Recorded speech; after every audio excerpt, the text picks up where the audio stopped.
right, we can approximately see. And the three to the left, you still see exactly the image of those Iberian sculptures and the rhythmical quality of the bodies and the drapes, whereas on the right, the transformation is complete. The two faces that you can see here are absolutely like African masks. And African masks which bring both the terror and in a sense, because in our countries the nature has been tamed, but in Africa the nature was certainly not tamed. So nature was something terrifying, and the mask was to kind of have a relationship with nature in the sense of trying to keep that terrible nature at bay. So it's very interesting because, again, as in the portrait of Gertrude Stein, we have two moments coinciding there. The left, that is still almost the style of 1906, and the right, which is a complete transformation in those idols of Africa, which are mostly magical and terrifying. Now that painting, when Picasso painted that painting, many of his, even his friend, even a friend like Georges Braque, told him, but you did not paint this with turpentine, you painted that with petroleum, meaning that it's going to go into flames, that it was really too much. And apparently he did not show that painting again after that. He kept it to himself, and it's only in 1917 that he sold it finally to Jacques Doucet, who was one of the great fashion people at that time.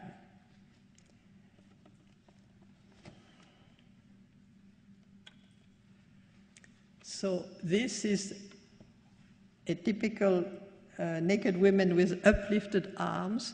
So here you can see that the face has really become mask-like. It's a kind of rather beautiful type of oblong mask, the oval mask, and the body is very schematic and mostly rhythmical.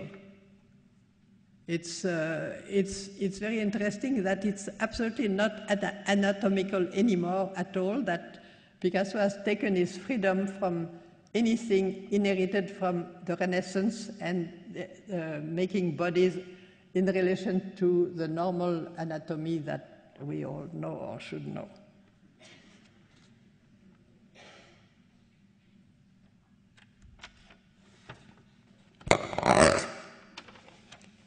And again,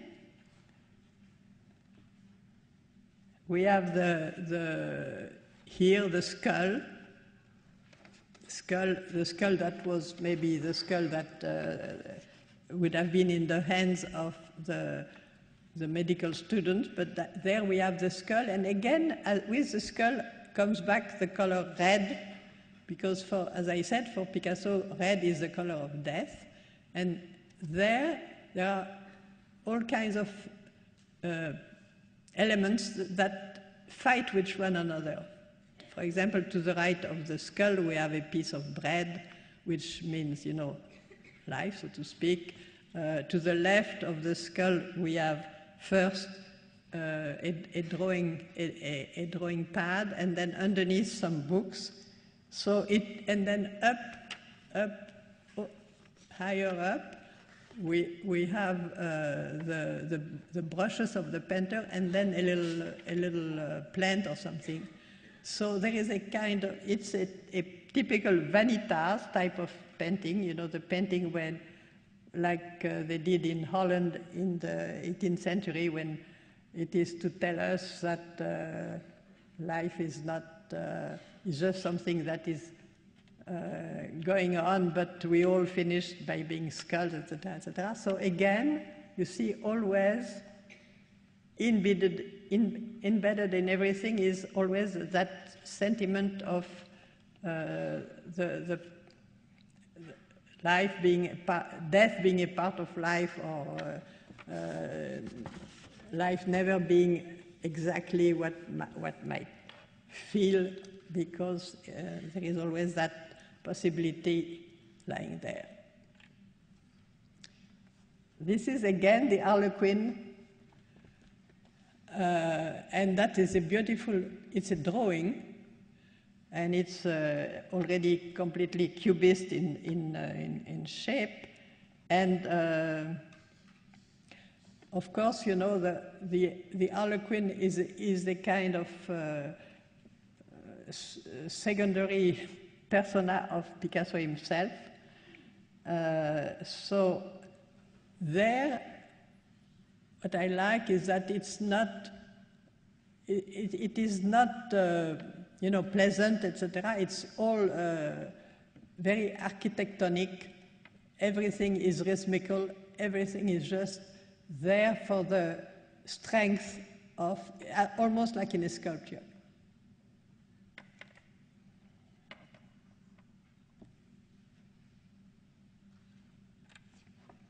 And then we get deeper into Cubism. And this is, I think, one of the first collages. It is called Still Life, 1911, 1912, Still Life with can chair, and it's an oval, and it's surrounded with a rope, a real rope, an actual rope. So now the very important thing of the collage is to take objects, or pieces of objects rather, like a piece of a newspaper, and to glue it somewhere in the composition, and give it like a displaced persona, to give it an entirely different meaning from the meaning it used to have. And that is, again, the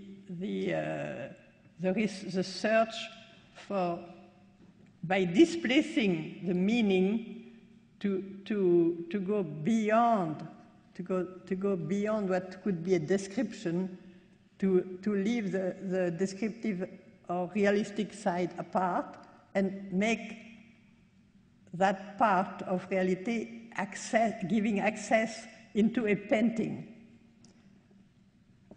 which is so like a displaced person, you know, who have been taken from where it was and put to somewhere else where it has to become something else.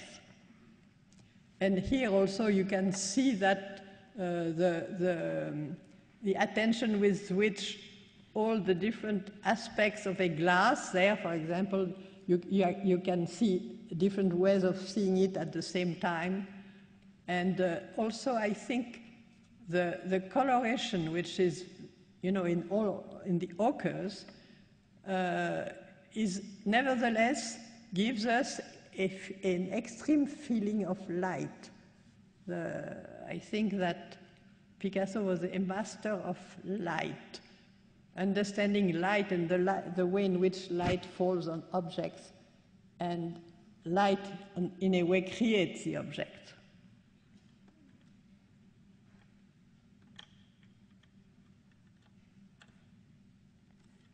This still life is in Moscow, and it's very interesting because I don't know if you see that, it's a bottle of Pernod, it's written Pernod et Fils, and then the famous glass with the little spoon on which you had the